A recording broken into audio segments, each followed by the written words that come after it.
मैं कहता हूं उनको कि भाइयों, तुम्हारी उस दिन तक जय जयकार है जिस दिन जिस दिन तक इस देश की प्रजा सो रही है। जिस दिन उसको मालूम हो गया कि 7.5 लाख कोटी रुपए वो टैक्स भरते हैं और उसके बाद पीने का पानी नहीं मिलता, चलने को सड़क नहीं मिलती, खाने को रोटी नहीं मिलती, वो आपकी बोटी नोच के खा जाएंगे इस देश में। तुम उस दिन तक ईश्वर से प्रार्थना करते रहो जब तक इस देश की प्रजा को ये माहिती नहीं है।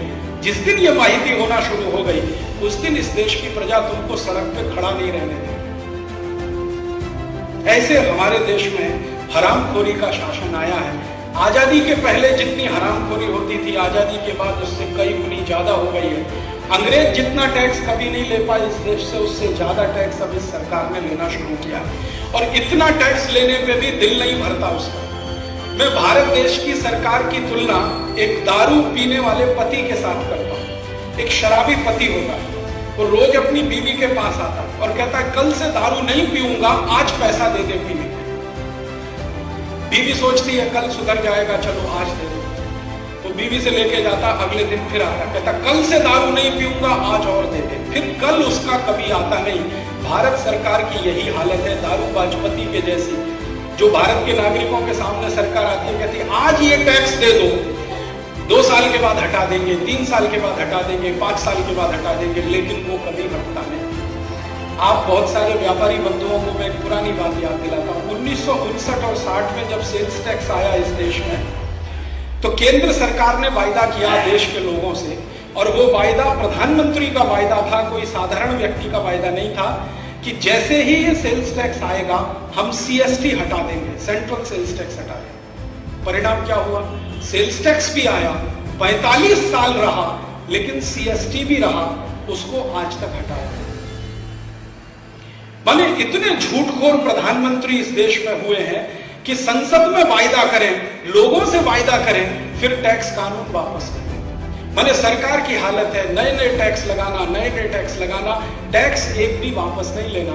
और टैक्स ज्यादा से ज्यादा जब लगता है किसी देश में, उसका एक ही दुष्परिणाम होता है, जिस समाज पर ज्यादा से ज्यादा टैक्स होता है वो समाज की वास्तविक आमदनी कम से कम होती है, रियल इनकम जिसको हम कहते हैं। अगर टैक्स ज्यादा होगा तो रियल इनकम कम होगी। कैसे होगी?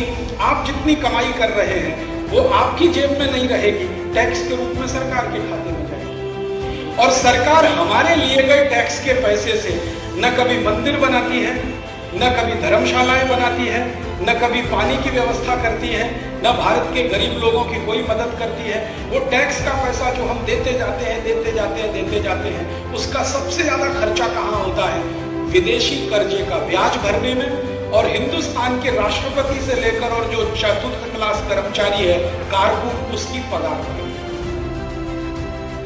हमारे भारत देश में ब्याज का खर्च इतना ज्यादा हो गया, हर साल 1.5 से 2.25 लाख कोटी रुपए का हम ब्याज भरते हैं।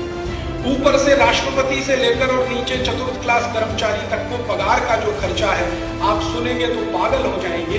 भारत के राष्ट्रपति का 1 साल का खर्चा 25 कोटी रुपए, जब ये राष्ट्रपति बैचलर है,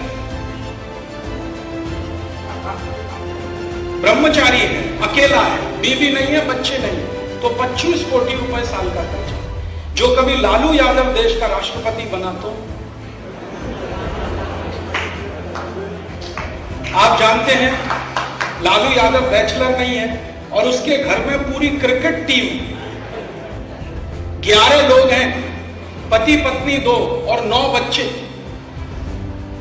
राबड़ी देवी भला हो उसका, 9 बच्चे हैं, 2 पति पत्नी हैं, और साली साले अगर सब मिला दिए जाएं तो पूरा कुनबा 56 लोग हैं महाराज जी उस परिवार।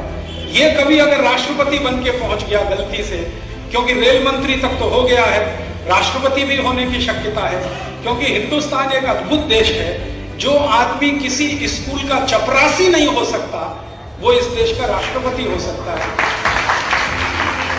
जो आदमी इस देश में दुकान नहीं चला सकता, वो इस देश में वाणिज्य मंत्री हो सकता है।